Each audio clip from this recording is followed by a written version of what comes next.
senior, meaning that I've been in the CAHSL Academy for about 3 years now. When it came to me choosing an academy, it was kind of an easy decision for me because I knew that I wanted to go into the health field, even though I didn't know exactly what I wanted to be.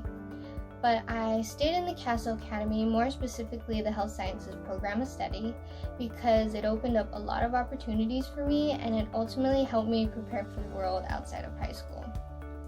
For example, an opportunity that I was able to take part in was an internship at Hawaii Pacific Health, where I'm currently able to work towards becoming a certified sterile processing technician. What this means is that I'll be able to go to college with experience in the health field despite the fact that I'm fresh out of high school. Even though this internship was a great opportunity, it really is just the tip of the iceberg because being part of this academy taught me so much more.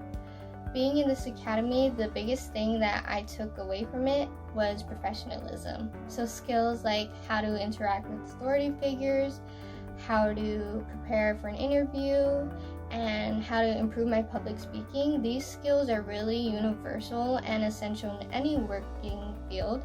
So, to prospective students, if you're looking towards developing professionally and towards engaging in real-world opportunities, then the CAHSL Academy would be a great fit for you.